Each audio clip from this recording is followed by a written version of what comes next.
I never imagined that betrayal could come so quickly, so coldly from the man I once called my partner. My name is Elena. I'm 35 years old, and the story I'm about to tell you isn't just about a marriage falling apart. It's about the shocking truth that sometimes grief doesn't bring people closer.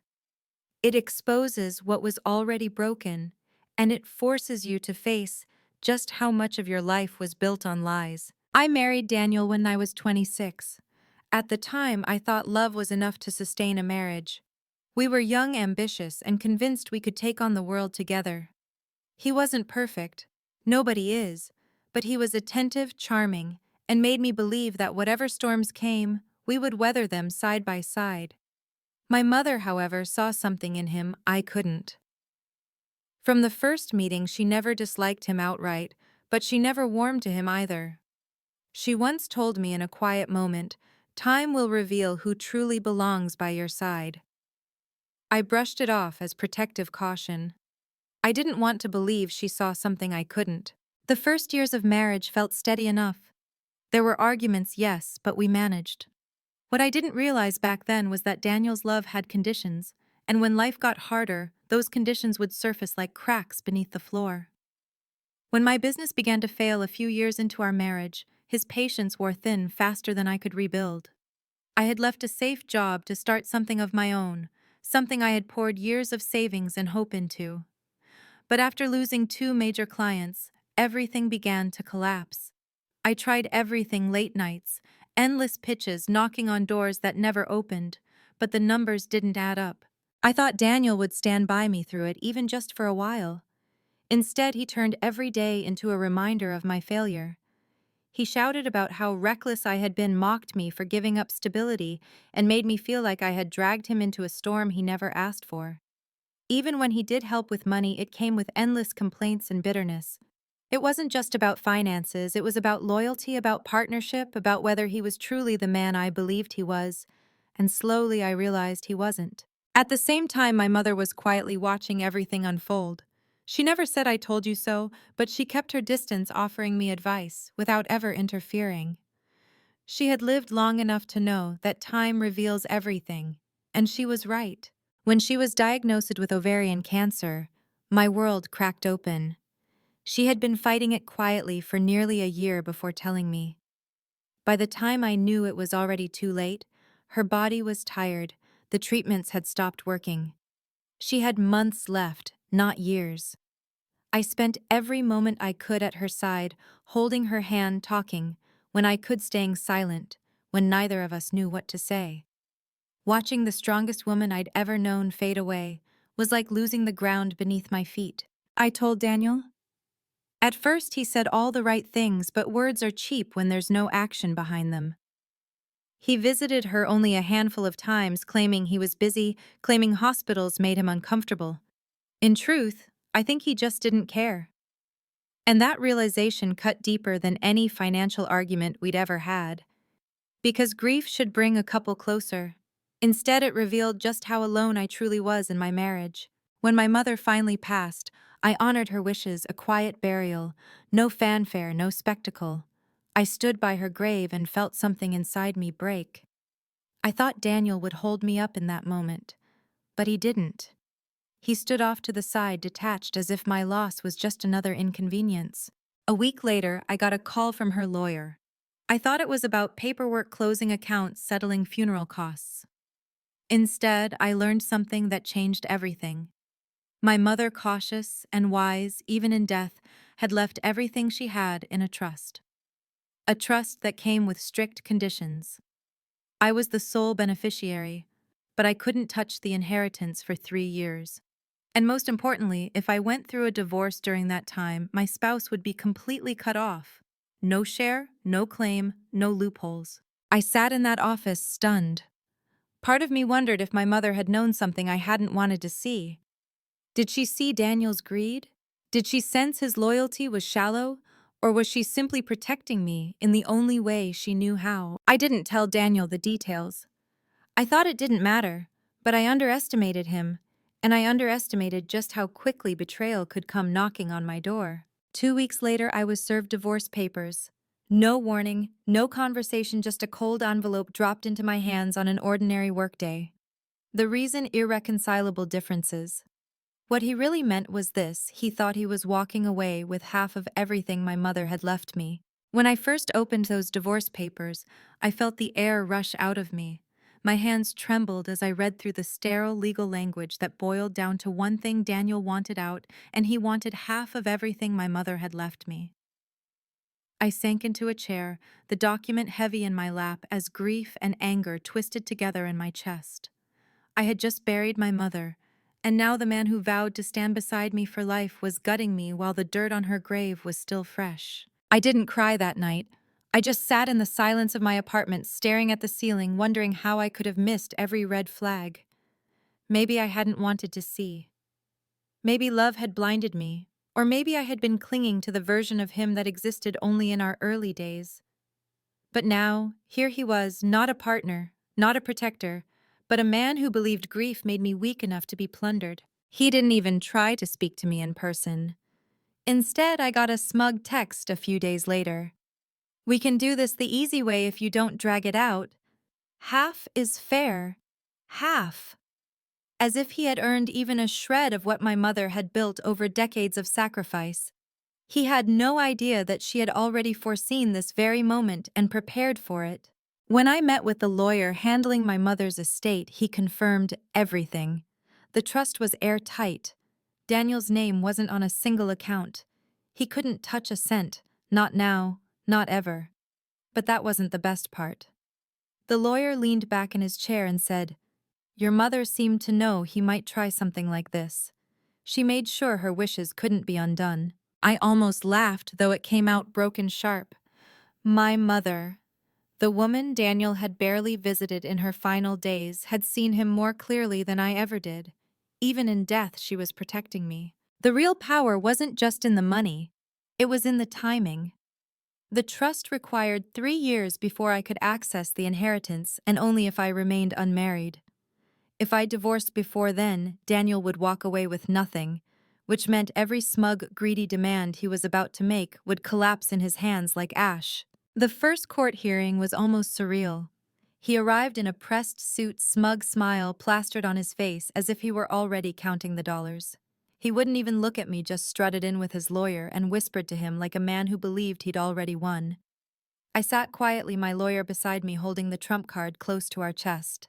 When the judge asked for preliminary disclosures, Daniel's lawyer presented a demand for 50% of my inheritance. He even leaned on the word, as though saying it louder made it his.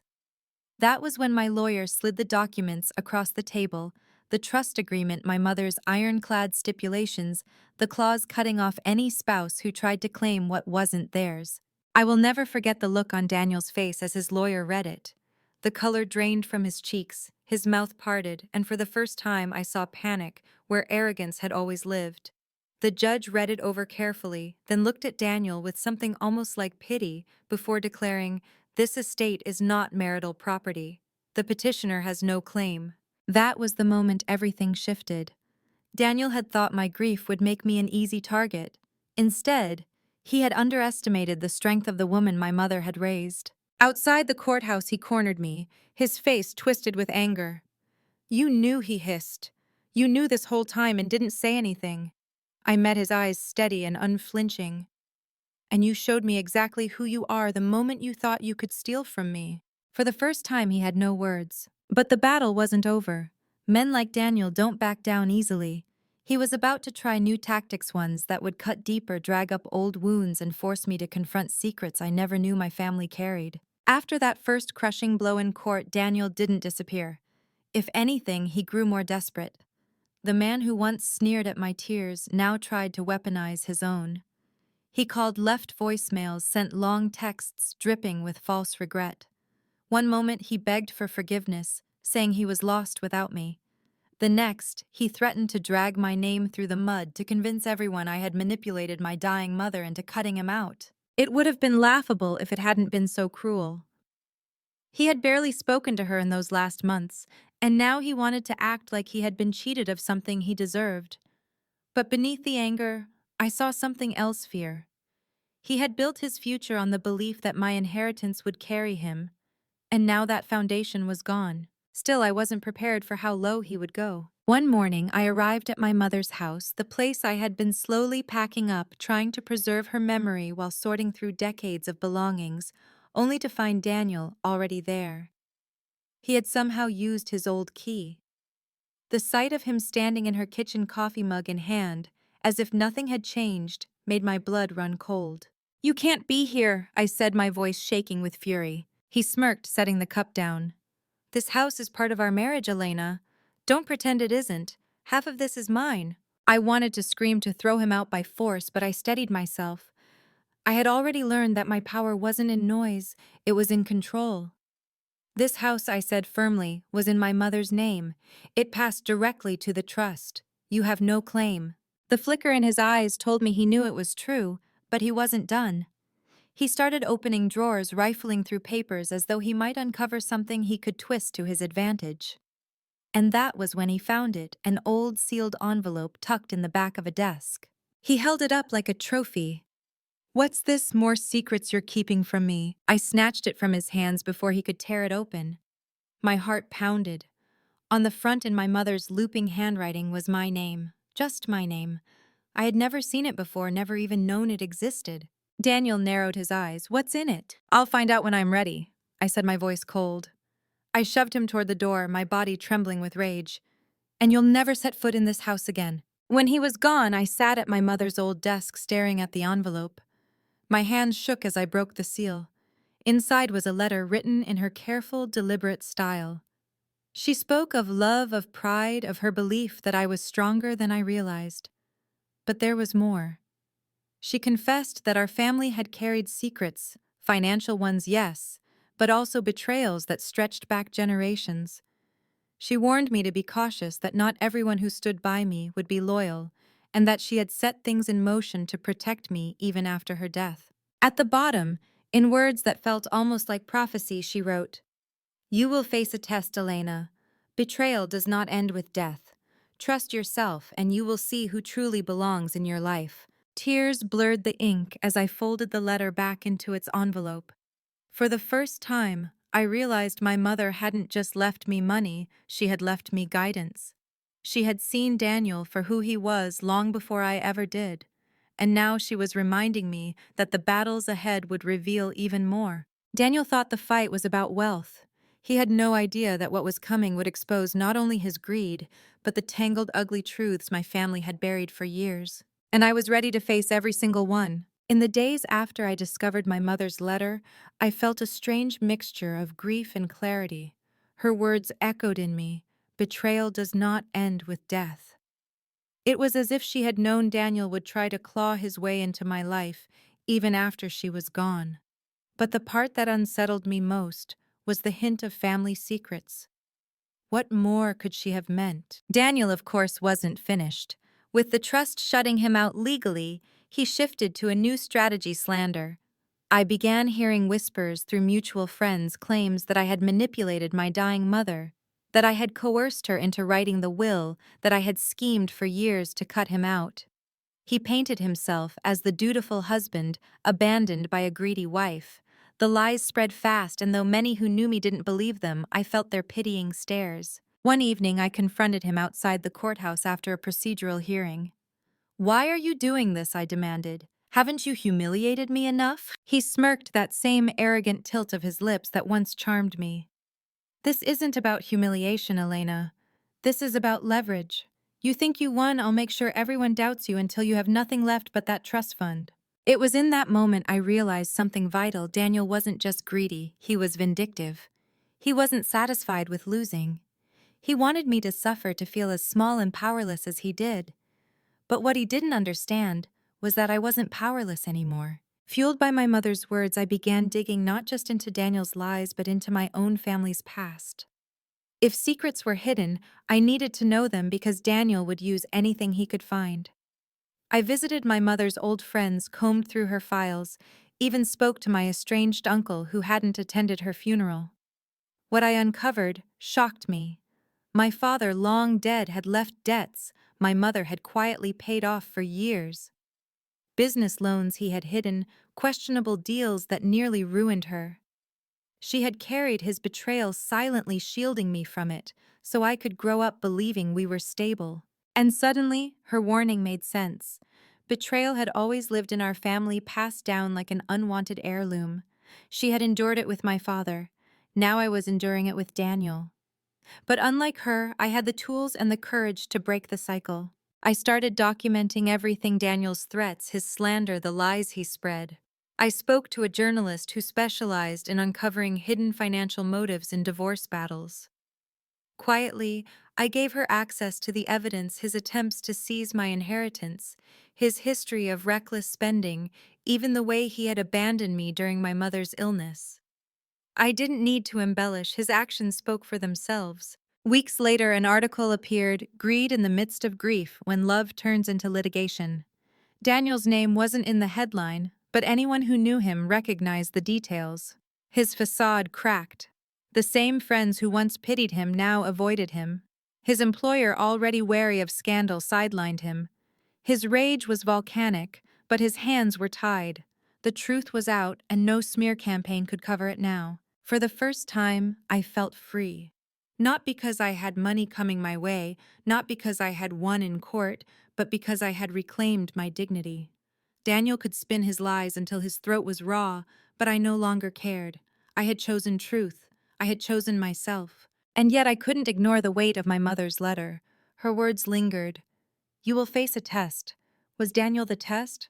Or was there something even deeper waiting to be revealed? The test my mother warned me about arrived sooner than I expected. Just when I thought Daniel's reach had finally weakened, I received a letter from his lawyer demanding mediation. I nearly tossed it aside, another ploy I assumed, but something about the timing unsettled me. When I skimmed the attachments, my blood ran cold. Daniel had dug into my father's past, the very debts and betrayals I had just uncovered, and now he was trying to use them against me. He claimed my inheritance was tainted, arguing that because my mother had paid off my father's debts, the trust was built on marital property that he could claim a piece of. It was absurd legally, but I could see the tactics: smear my family's name, question the integrity of the inheritance, drag everything into the mud until I was too exhausted to keep fighting. That night, I sat at my mother's desk, the same place I had found her letter, and cried until I couldn't breathe. Grief for her rage at Daniel, shame at my father's hidden mistakes, it all came crashing over me. But as the tears dried, something hardened in me. I remembered my mother's voice, her faith that I was stronger than I realized. And I realized the test wasn't about money at all. It was about whether I would let betrayal define me or whether I would finally break the cycle that had haunted our family. I prepared meticulously. My lawyer assured me the claim was baseless, but I went further. I gathered evidence of Daniel's own financial recklessness, gambling debts, unexplained withdrawals, even the way he had siphoned money from our joint account to impress colleagues. I subpoenaed records he thought I'd never find. And when mediation day arrived, I walked into that sterile conference room not as the grieving widow of my parents' legacy, but as a woman ready to face down every ghost at once. Daniel sat across from me, his smugness dimmed but not extinguished. His lawyer outlined the ridiculous argument about my father's debts, spinning words like fairness and equity. Then my lawyer calmly slid a folder across the table. Inside were pages of Daniel's own sin statements, receipts, debts that painted him as the greedy opportunist he was. The silence that followed was deafening. Daniel's face drained of color as he realized what I had done. For once, he had nothing to say. His lawyer whispered harshly in his ear, and I sat there steady, watching him squirm. It wasn't triumph I felt, it was release. For years, I had been at the mercy of his moods, his contempt, his betrayal. Now I was free. The mediation ended quickly. Daniel's claims were dismissed as baseless. He left the room red-faced, refusing to look at me. And I walked out lighter, as though the weight of not just his betrayal but my father's had finally lifted. In the weeks that followed, I finalized the divorce. No alimony, no claim to the trust, nothing. He was erased from my legal life just as he had already been erased from my emotional one. For the first time in years, my future was mine alone. But the real victory wasn't legal. It was personal.